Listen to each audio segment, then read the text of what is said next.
Early in the morning, I noticed that our balance had dropped slightly into the negative, so it was necessary to fix this situation as quickly as possible. There was really a lot of work ahead for today, so there was no time to think for long. It was time to get started. As you remember, not long ago, we filled 2 silage pits with forage. So the first thing I decided to do was head there and check if the silage was ready yet. When I arrived at the pit, it turned out that the silage was only 75% fermented. That meant it still needed a little more time before it would be fully ready. So while the silage continues to ferment, we need to focus on something else. I decided to start by fixing our balance, which is currently in the negative. To do this as quickly as possible, I decided to continue harvesting wood. I got into our vehicle and headed to the familiar spot. As before, the work followed the same routine. First, I carefully cut down a tree. Then I removed the leaves and extra branches before cutting the trunk into smaller pieces. I carefully stacked the finished logs in the back of the vehicle, trying to place them as tightly as possible. Once the vehicle was completely filled with wood, it was time to head to the selling point. There I sold the prepared load and then returned for another batch. From one full vehicle of wood, we earned a little more than $2,000, and that amount was just enough to completely pay off our loan.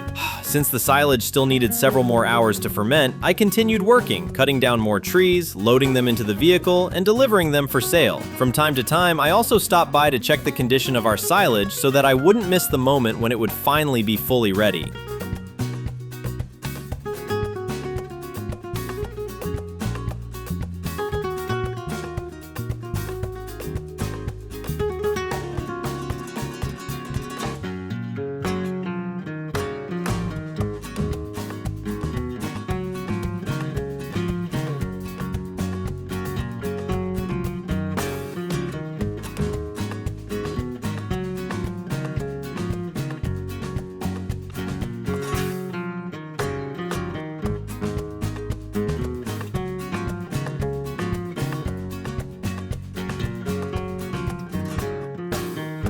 And when the silage was finally fully ready, our balance had already grown to about $30,000. During that time, I managed to cut down quite a lot of trees, but now it was time to start selling the silage itself.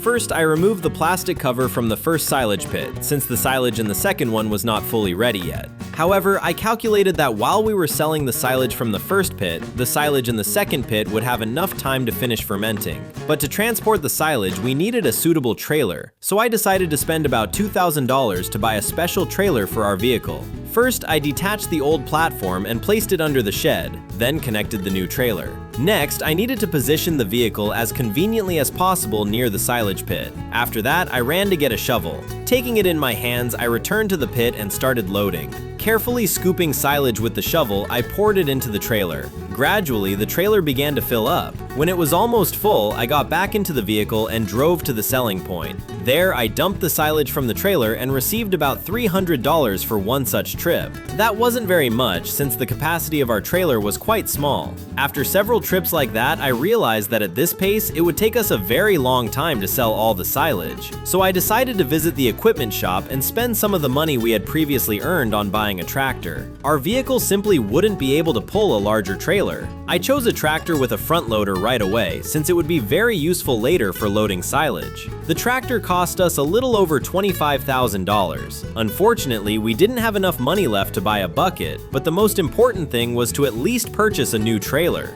At the shop, I found a small trailer that cost exactly the amount we still had on our balance. It wasn't very large either, but it was still significantly bigger than the trailer for our vehicle. I decided to take it temporarily, until we earned enough money for an even larger one. When all the equipment was delivered, I attached the trailer to the tractor and headed to the silage pit. We started loading the silage again.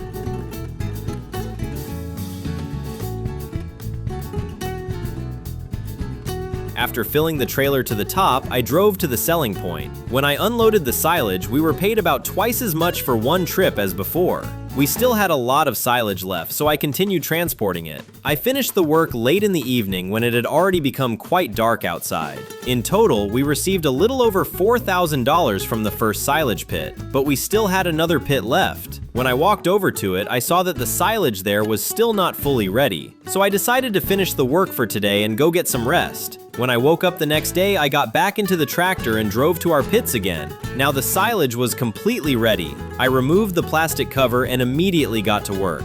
First, I decided to collect all the forage that had spilled over the edges of the pit and hadn't properly fermented. I gathered it into our trailer. It fit there perfectly. After that, I transported it and dumped it back into the first pit. Then I realized that we should now have enough money for a better trailer. So I sold all the unnecessary equipment and headed to the shop again. There I found a fairly large trailer that cost a little over $4,000. It suited us perfectly, so I bought it right away. In addition, we now had enough money for a bucket for the front loader, so I bought that as well. When all the equipment was delivered, I installed the bucket on the tractor and attached the new trailer. Now it was safe to say that we finally had a complete set of farming equipment. I got back into the tractor and drove to the silage pit. After arriving there, I started loading the silage using the bucket. Its capacity turned out to be quite large, so the pit began to empty much faster. When the trailer was completely filled, I immediately drove to the selling point. The new trailer turned out to be much more spacious than our previous ones, so in just one trip we received a little more than $2,000. I liked that result much more.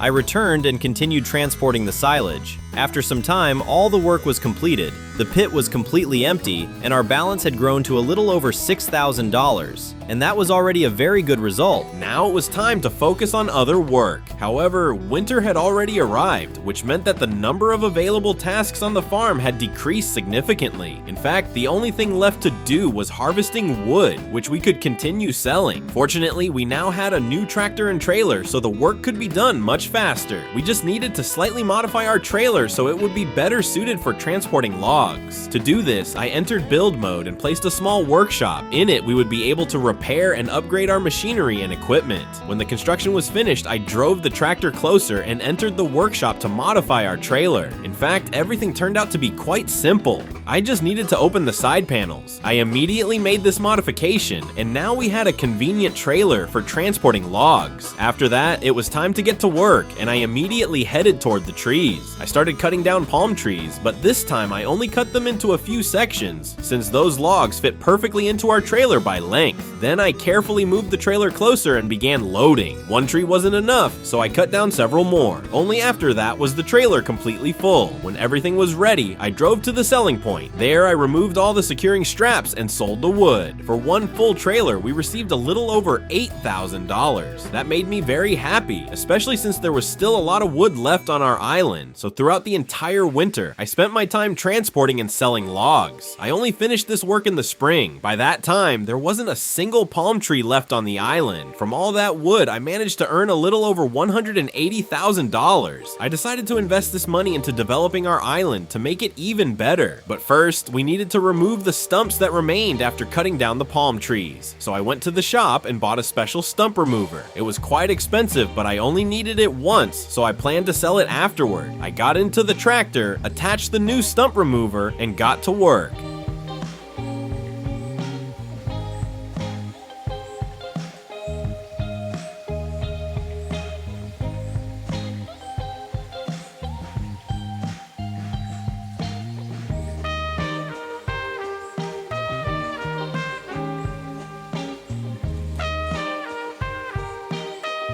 I handled this task fairly quickly. When I removed the last stump, I suddenly noticed something interesting on the ground. I picked up the item and realized it was a collectible apple. For this discovery, we immediately received $5,000. That's quite a nice reward for a single apple. After that, I got back into the tractor and took the stump remover back to sell it. I managed to sell it for a little less than I bought it for, but the loss was very small. Now our island was fully prepared for future construction. I immediately decided to use the money we had earned to build our first house. I sold the old tent and then began choosing a small but beautiful house. I decided to place it roughly in the center of the island. When the house was built, it looked simply magnificent. It may be small, but it's very cozy. From the windows, there was a beautiful view of the sea, and nearby there was a lovely gazebo where you could relax after work. I decided to invest the remaining money into new production facilities, but to place them, we first needed to expand our island a little. I worked on this, although the money was disappearing quite quickly, so I tried to spend it as carefully as possible. After expanding the territory, I installed several small sea salt production facilities. With their help, we will be able to extract salt from seawater and then sell it to earn additional income. But we'll deal with that next time. And if you want to see the continuation, be sure to leave a like, subscribe to the channel, and write in the comments what we should do next so that our farm develops even faster. See you next time.